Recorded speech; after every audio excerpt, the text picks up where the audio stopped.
with family medicine in our program, you're taught to treat patients from the cradle to the grave. And along with my matriculation there, we were so invested in the community and nursing facilities and hospitalist care. So that was our priority.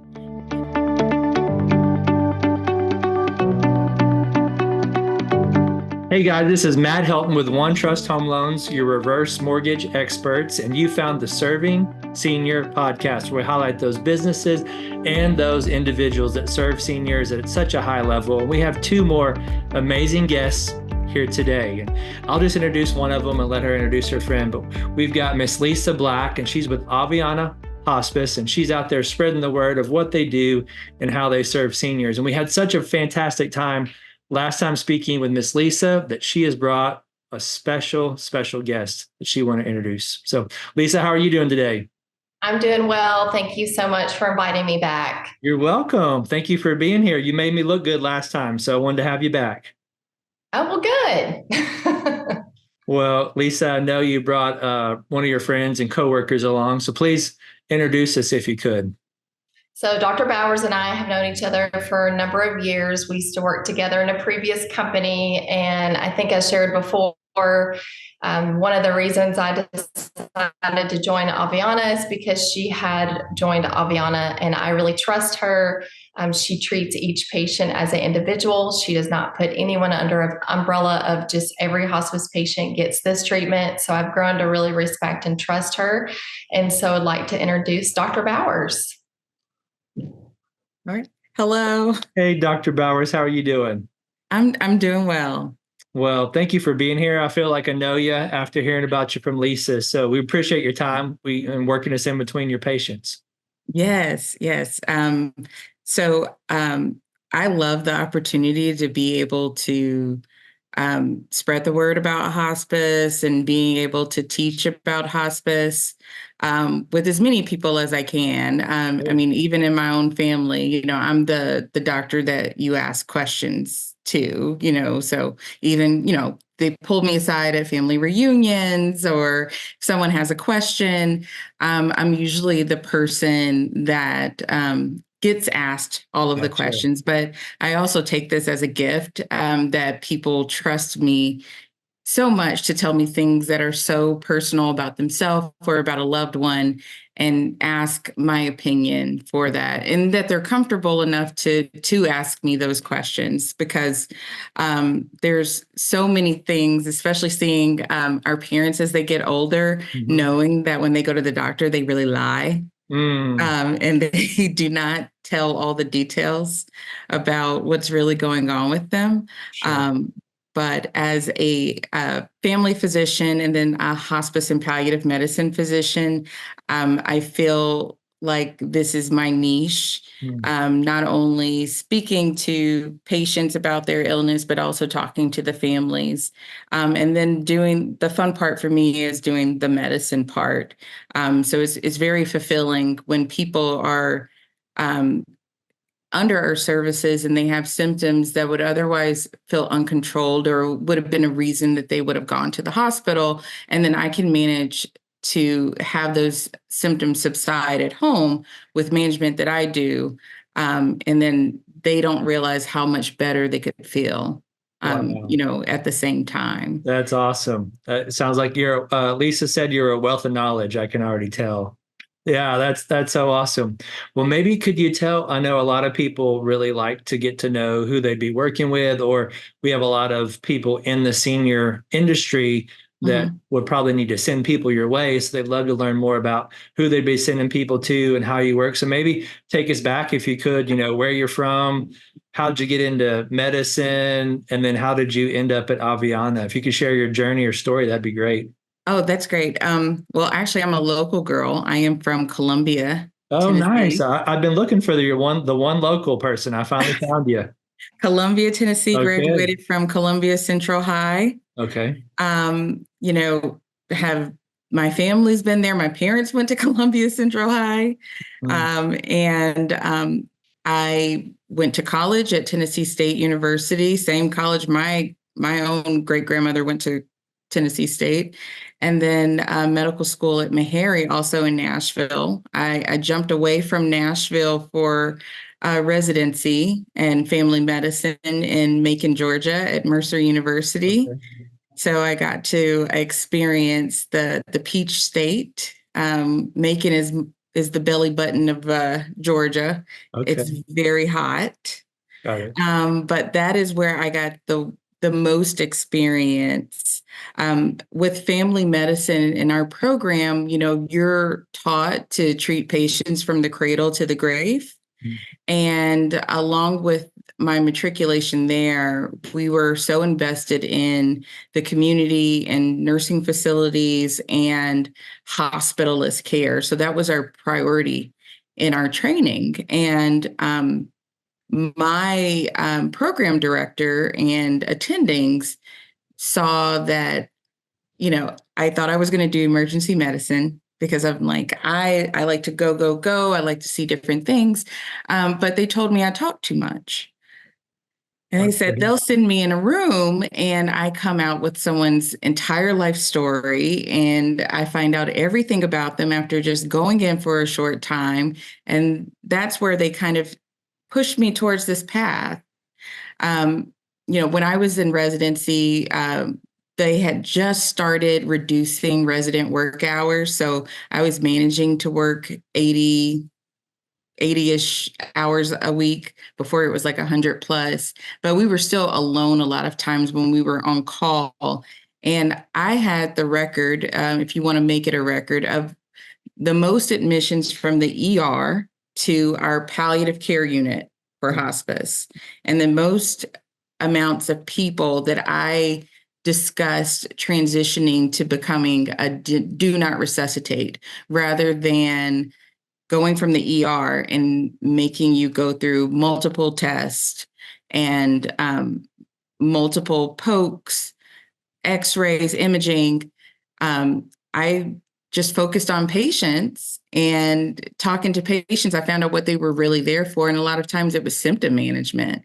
So I was really fostered into palliative care, hospice and palliative care, and helping managing symptoms. And that's where my experience started, you know, from there in Georgia. And so I did additional training. I stayed there for an extra year and did additional training in hospice and palliative medicine. And so I had the opportunity to have a hospital that had a ward that was for palliative care for patients that were approaching end of life, but then also a freestanding hospice facility. And then we had nursing facilities associated with our program that had patients that were on ventilators. So all of that combined gave me my experience on doing extubations for patients at end of life, understanding what people look like in the end of life population that are in facilities.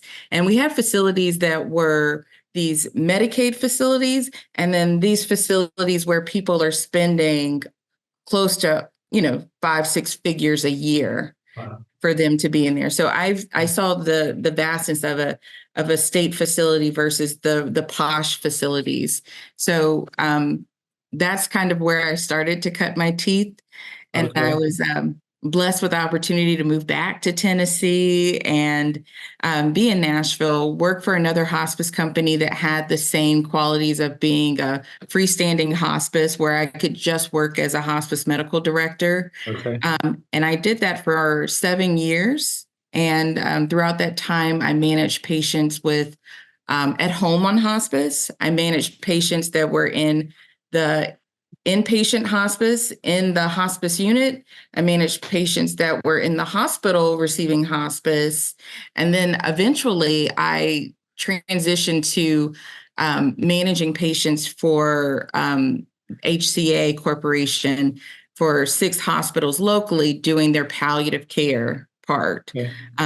While I was still doing hospice. And then I transitioned to Aveanna about 2.5 years ago.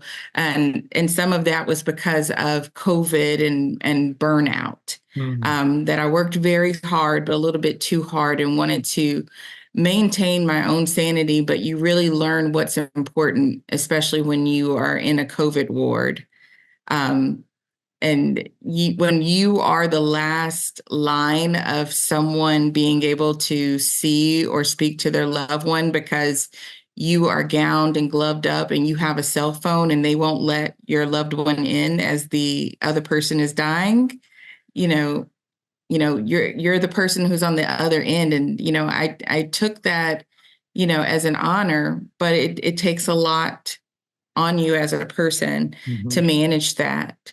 And I always had a love for hospice, and coming to Aveanna allowed me to get back to the roots of just doing plain hospice work.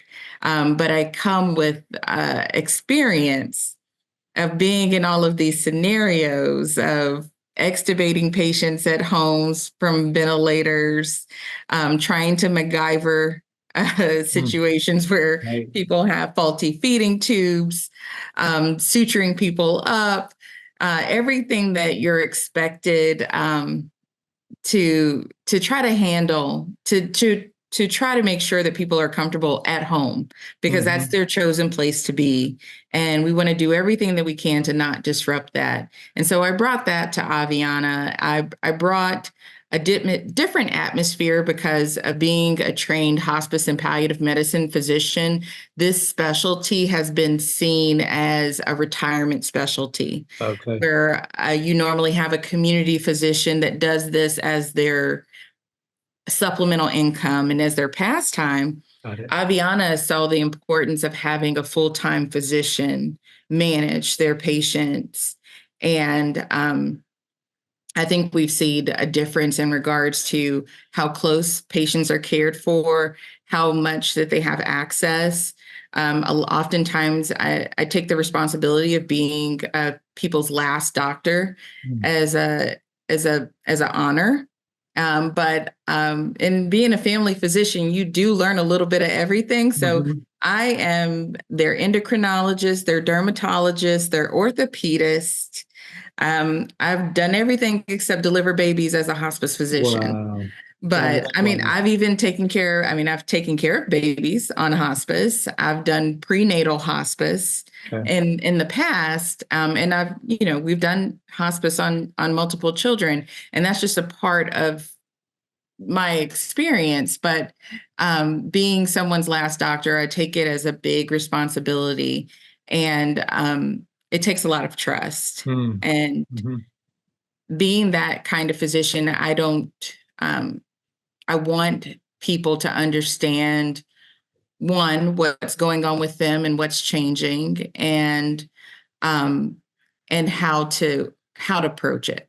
Yeah. And when I talk to my nurses about changing medications for patients, because that's one of the biggest apprehensions that we hear from patients starting hospice is they're going to take me off all of my medications, and my cardiologist told me I needed to be on this medication. I usually am really invested in giving the why. So I think that that's the difference of a physician, especially a hospice and palliative medicine physician, that nothing is rote for me. I don't do this just because we do this. There's always a reasoning to why I'm doing this. I have a patient now that only likes to communicate via email. And he has pancreatic cancer, and he wants to know, why is he nauseated but not his girlfriend? So, my response to him is trying to help explain what's going on with his pancreas that's changing. And this is why I prescribed you this medication for you specifically to treat that. And he wrote back because he decided he liked the way this other medication sounded. And of course, I'm asking, just give me a chance and try what I ordered. Sure. And he tried it. And then he wrote back, he was so sorry. He felt so much better. But sometimes just making sure people understand the reasoning for what you're doing is what makes the difference. I never saw myself as a clinic physician. I had to do a lot of clinic hours during residency, and it is a constant churning of patients. You got 10 minutes to find out everything that's going on, wrap them up, and then get the next person in the room. Mm. And being a hospice physician is the antithesis of this. Yeah. So we have 100 plus patients that I'm responsible for. Totally, we have 4 branches here locally. So we're nearing 180 plus patients that, I evaluate every single person's referral and read every single person's hospital notes when they are sent to our hospice and evaluate what is going on with them. That's and am available for liaisons like Lisa to help talk to families and have them be comfortable with this transition. I can't make people trust me, but I can only tell you, what I can do for you and what it looks like. I think what we hear often about hospice is that you don't really understand it until you're in the middle of it. And a lot of times the only regret we hear is that people didn't come to hospice earlier. Mm-hmm. Wow, that's awesome. I think everything you've told me, Dr. Bowers, the phrase, people don't care how much you know until they know how much you care, kind of was ringing through my head. Oh, that's great. Yes. Thank you for saying that. And the reason why it is because you mentioned the word, you feel like it's your honor to be their last doctor. And when you give, you feel it's an honor, you're able to return and give that honor back to them. And Yes. you can see these people opening up to you, knowing that you're not just there to push them through in 7 minutes, right? You're going to spend as much time as you need. And next thing you know, they have a great experience. Right. And even the cases where I'm not there, because we're a home-based service, Mm-hmm. We do adopt technology, and it's so valuable for patients. Even when, we get called for admissions. We admit 24 hours a day. So I got called by a nurse last night at like 9:30 to do an admission, and she's at the house with the patient. And I'm like, Julie, put me on speakerphone, because the patient had a lot of medications. And so I wanted them to hear me reason with her on why I thought medications weren't needed anymore. Mm-hmm. And the response I got from the gentleman was like, "Oh, I didn't want to take that anyway." Well, I'm going to tell you why you didn't have to take it. Got it. And just kind of asking them about how they feel and what they want. We call that shared decision making, that they have a say in how their care is done. And, sometimes I can't stop people from making bad decisions, and we have to let them do it. But I'm going to tell you what I think is going to happen, but then I'll let you do it. And then we'll come back around to it. Yeah. Just like I asked for people to give me chances. I was like, just give me 2 weeks with this. If you don't like it, you can always stop. Mm-hmm. I think what Lisa and I see quite often is that people refer people to hospice when they're obviously having that transition towards death. And they think that that is only the time when hospice is needed, when you can no longer leave the house, when you're in the bed all the time, when you're barely taking anything in to eat or drink.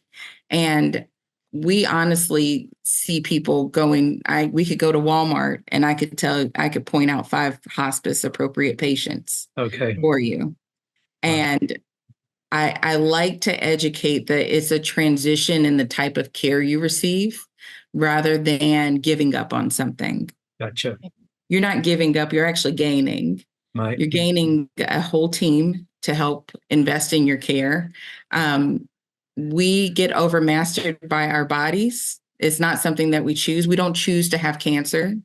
We didn't choose to have heart failure. So we understand those things, but we have to manage the changes that are happening in our body. And a part of that is coping, especially with the average American, because everyone wants to go to heaven and no one wants to die. Mm-hmm. But it's coping with that change and meeting you where you are. Mm-hmm. And a lot of people, we try to make them step back and prioritize what their actual wants are. Just like I did as a resident, you're coming to the ER because you have chest pain. Now, you either want me to work you up for a heart attack Or could it be that you have lung cancer and your chest hurts and you just need something for pain? And no one has talked to you about transitioning care because you're not doing chemotherapy, you're not doing those aggressive measures, and people don't want to.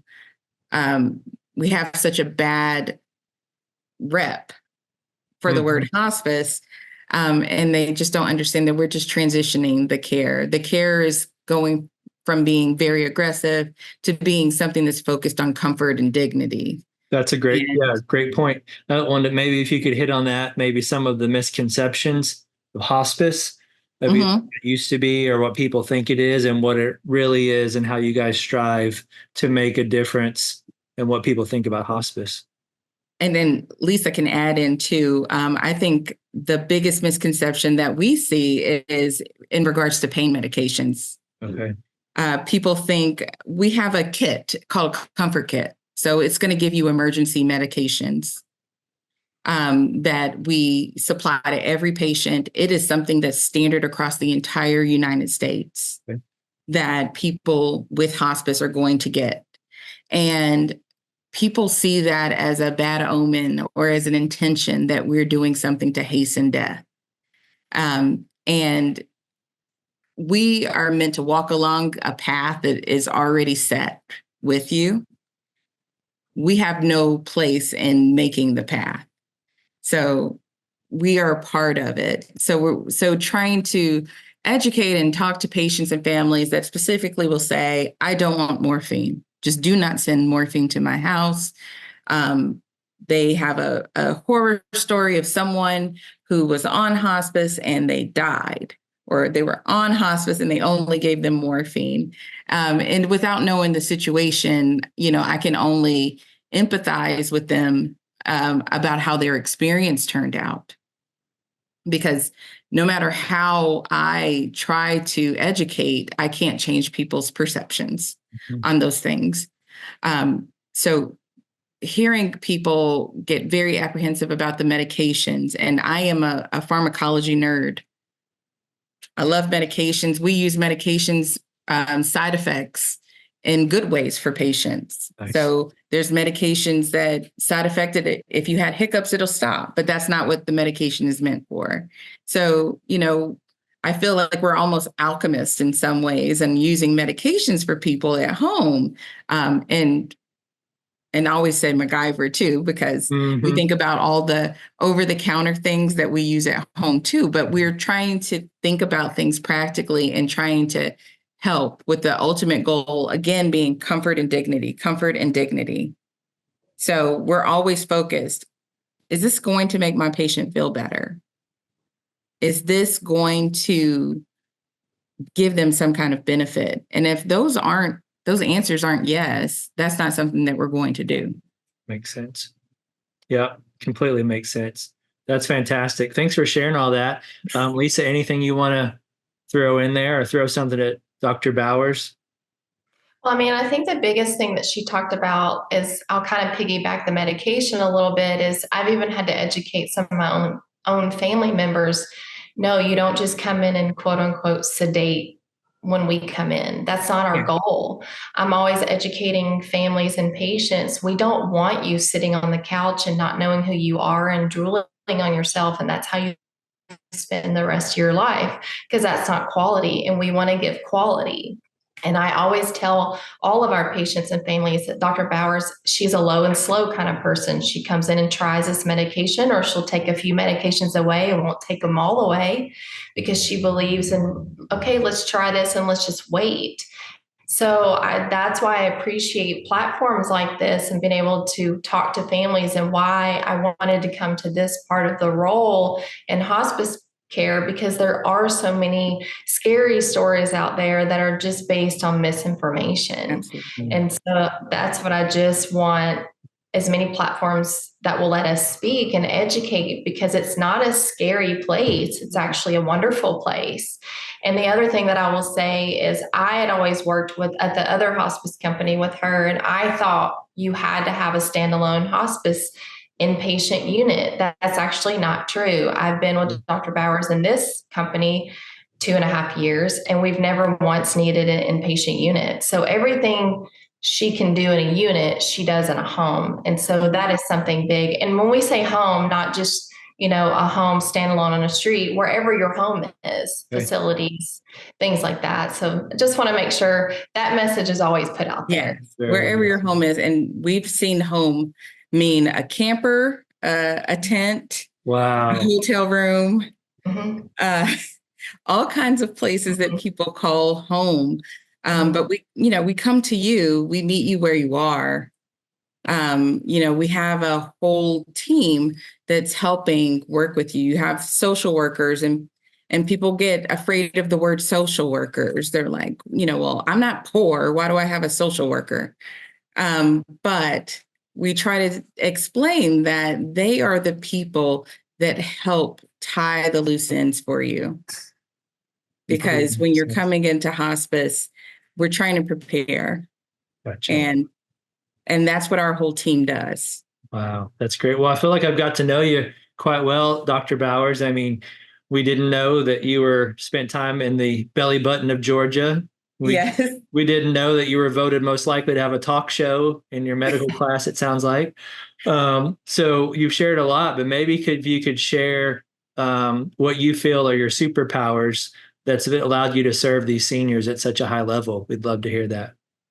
I definitely think my superpower is treating everyone the same and being ruled by common sense.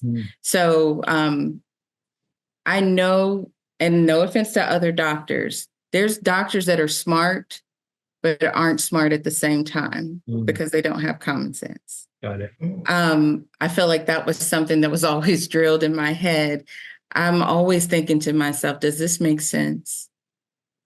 And would I understand this if I didn't know it? I try to step outside of myself and think about, if I didn't know medicine, how would I explain this to someone else? And that's how I try to explain it to a family member or a patient. So especially being in the hospital setting where I'm essentially speaking to one patient family representative and giving them the honor of going back to the rest of the family and disseminating the information. How am I going to explain it to this person, no matter what their educational level is, so they can make everyone else understand? Wow. Because I'm doing this as protection for this patient family member, but I'm also doing it for myself because this is a career where people get burnt out quite easy. And so if I had to spend all day speaking to 8 different family members for the same patient, I'm going to wear myself out. So essentially working smarter, not harder. Keeping it simple. And you keep it simple, keeping the common sense on the front of the button. I feel like that is my saving grace, is having common sense. Thinking about, does this make sense? Yeah. Would I understand this? Of course, I have a love for pharmacology and, understanding, we get symptoms, we have patients, lots of patients with dementia. So, but, I ask so many questions, and I've learned over time to ask the right questions about these patients. So asking the right questions to my nurses and getting my nurses used to having that kind of observation. They're going to think Dr. Bowers is going to want to know when she's going to want me to tell her this. She's going to want to know this. So getting them used to asking the right questions too. So that makes a difference between someone who has dementia getting treated with medications that can keep them awake and calm versus someone having dementia where everybody gets the same couple pills and they're little zombies. So like Lisa said, we never have an intention to make someone sleep their life away. Sure. But I take that extra step of getting a little bit more information, trying to make sure it makes sense, and understanding what's really going on, with the patient. And I'm probably a bugaboo sometimes because I ask a lot of questions, and that has been my trait since I was a kid. Okay. I used to ask a lot of questions, and I remember my grandmother defending me and says, just answer her questions. I've always been an inquisitive person, so I'm always going to ask questions.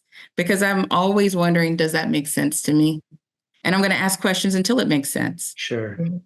That is awesome. That is great. So it sounds like one of the qualities, it sounds like, would be humility, because a lot of people, I'm sure, that do what you do, they want to have this complicated answer to really the underlying reason why they have that. They want to prove to the nurses and prove to everybody how smart they are, right? It's not really help the patient. And you're No, just like, hey, the most simplest answer is probably the right answer. I don't need to prove everyone how smart I am as long as the patient gets better, right? as long as that patient is comfortable, that's my Yep. priority. I don't expect any awards for being the smartest. I know I'm not the smartest. I've met a lot of people who are a lot smarter than I am, but I just feel like I can be more practical. That's great. Yeah, I'm that's going to do what awesome. works. That is awesome. Well, maybe you or Lisa could share maybe an example of a client that you've met, that you've worked with, that were maybe things weren't going that well, and then you met them and kind of took them through your process and how they improved and how they were more comfortable. Well, I've got lots. So I have, patients that have malignancies, patients that have cancer. Sometimes that's my most sensitive patient Okay. group. Because there's some anticipatory, well, this is a hospice phrase, anticipatory grief when it comes to patients with cancer. Because by the time you come to us, you've been told that this is a terminal diagnosis, that treatment is no longer an option, and that there's nothing to extend your life. And depending on the cancer, people can be fighting this cancer for decades. Whether it's a breast cancer that recurred again, or a lung cancer that was small in one portion but came back and it's now in another organ, and it's back. But trying to get those families that have been in a process where everyone has been doing everything to give you extra minutes on the clock, and then coming to hospice, they often feel like it's a winner loser deal, that they give up on things, that they're losing a war, a battle. I never use metaphors for wars or battles for anything like a malignancy, because cancer is nothing to feel like you can battle against. It's an unknown, ever-changing organism that happens to us. We have what we call our normal metabolism, and we have something that's called catabolism, and that is actually the breaking down of our ability to build. Got And it. that's what cancer does. And we are, as humans, we cannot put ourselves up against cancer specifically as if it is something that is a fair partner that we can beat. And when you have had so many people involved in your care for the amount of time that you've had your cancer, and then you lose that whole group and you come to hospice, and they just sent you to hospice. How do you trust this person? How do you trust me?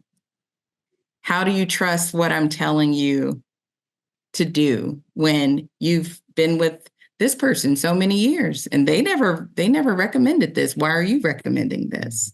So it's just trying to find that trust. And I've had a patient recently that, I'm always thinking from the minute that they're admitted, what are their biggest symptoms that they're getting from their cancer?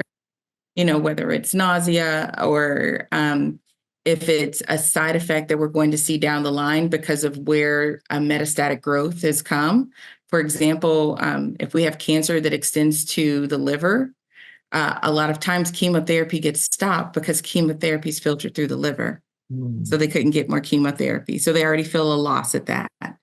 But I take my knowledge as a physician to teach families about the physiologic change that we can expect from those organs. And so warning them ahead of time, hey, our liver detoxifies things, and the cancer is replacing the good parts of your liver that detoxify. Let's talk about the medications that you're going to need down the line when your liver stops functioning the way that you do, and trying to get them to trust that, hey, I'm doing this for your own good, because the side effects of some of the medications aren't aren't so rosy, you know. So we have medications to try to detoxify your liver, because your liver detoxifies ammonia, and we build up ammonia, and when we build up ammonia, it causes us to have confusion. So just it's this akin to dipping our head into Windex. And the only cure for that, or not cure, let's say treatment for that, is a medication that's going to give you stomach upset. And it's a medication that's going to make you use the restroom a lot. Got it. But getting people to trust that this is what we need to do. I educate, I give them time to absorb. And in the family that I'm thinking about in particular, I gave them time to come around to it, because they were very frantic of why the wife was getting confused. And I went back to the previous conversation. Remember when we were talking about the liver not functioning the way it should? This is without me doing labs, I'm pretty sure that this is a sign that the liver's not working the way that we want it to. And some families don't trust that, and they want me to get labs, and that's okay. We'll get labs just to prove it. But it takes for them to take that time and actually trust it. I have a method to my madness. This is why I ordered this for you. This is why I want you to take this, to try to prevent those things. And again, people like to see things before they believe it. So after we got them to believe it, and with the encouragement of their children, sometimes you got to tell on parents and get children involved. They finally trust it, and symptoms are improved following our directions. That's a great story. You may not be able to get them to do it overnight or even in a few days, right? But over time, as you gain their trust, right, you say comes true, they start trusting you and what you guys are doing. Sounds like you guys are doing a great job. I know Lisa shared with me a lot of this stuff, but it was also, it's great just to hear from you. And now I know why she's so passionate about what she does, because she's got just a great backing with people like you behind her. So thank you for sharing your story. This has been awesome. Absolutely. We always think back about, the people that have impacts. I don't cry over every patient, because I feel like I have a purpose. So I feel like I'm put there for that reason, for that time. So I don't exactly get sad. I get sad at the loss of people not being on this earthly plane, but I don't get sad that they died, because that was not something that I had any force in changing. It's not, I've learned a lot from patients, especially those with ALS. It's not super common, but it happens. And again, just like a cancer journey, when you get diagnosed with this degenerative condition, you have to start preparing for the end at diagnosis. And some of those patients have been some of the patients that I hold pretty dear, because they've decided to do it their way. Tennessee is not a state where we do physician-assisted suicide. And that's another misnomer. People think that hospice will do something intentionally. We don't. But those patients, they decide how they want their path to be.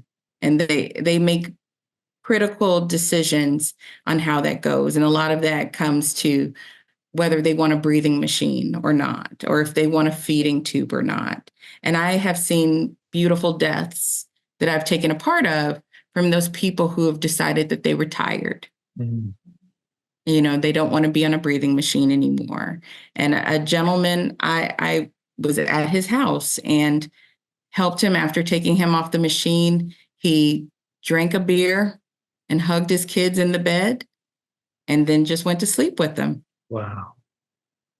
So, I get to witness those things, and I don't take it as something that's sad. I see it as beautiful, because it, again, is a path that I'm walking along with people, not a path that I'm creating. Wow. That's awesome. Something tells me that that's what he wanted, is to be drinking a beer and hugging his kids. Sounds like he probably went out with a smile. So yeah, so cool. You're able to aid that and be able to create that. So Lisa, this has been fantastic. Thank you for getting us all connected. Now, if this struck a chord with anyone, whether it's someone that needs to send clients your way, or maybe it's someone where a family member's going through something like this, how's the best way for them to get in touch with you, and how could you help them kind of walk through that journey of learning about? Well, definitely my email, lisa.black@aveanna.com. And then also my phone number, which is 615-785-0671. Happy to help anyone. And then if you are out of our area, I can get you to the right area. That is awesome. That is so great. And we know you could walk through, like, we hate to talk about this kind of stuff, but insurance and cost, and is it covered, all that kind of stuff. So you can walk through all that. And it's Absolutely. All of that. Dr. Bowers, as you were talking about being misunderstood and all those type, you're kind of, I feel like you guys are almost the reverse mortgage of the medical world, right? Because you guys are completely misunderstood. You're really not what people think. Same way at our end. I mean, we're literally just a regular mortgage that's just a lien on the house. They don't realize their benefits, just like the mortgage. Exactly. All it does is, all we allow people to do is, just like you want to make sure they're comfortable. On our end, it's just a regular mortgage, but it gives them budget comfort because they don't have to make a payment if they don't want to. They still own their house. They can sell it whenever they want. Just like with you guys, they're getting medical treatment, just like any other medicine. You're making them comfortable. We're making their budget comfortable. So I think there's a really good liaison there. And then what we do is, when we work with people like Lisa, if anyone ever needs money for medical treatment that their insurance doesn't cover, that's where we can come in and kind of show folks there may be a better way, because we definitely wouldn't want people to pass on hospice or pass on any medical care because they don't think they can afford it. In today's world, with house prices so high, most clients are actually sitting on hundreds of thousands of dollars. Even though they don't have it in the bank, we can show them how there might be a way to actually get some of that money in the bank and use it for great care like you guys have. And I will add, Matt, not even being like real estate and mortgage minded of a person, because I'm in the world of medicine, but people have not prepared for the type of care that they'll need at home. Not everyone has jobs where they can stop it and take care of a loved one. Sure. So people a lot of times need a supply of money to help assist them at home when they can't do things for themselves. Sure. It's always something to think about. Yeah, most definitely. Well, thank you guys. Anything I didn't ask that I should have asked?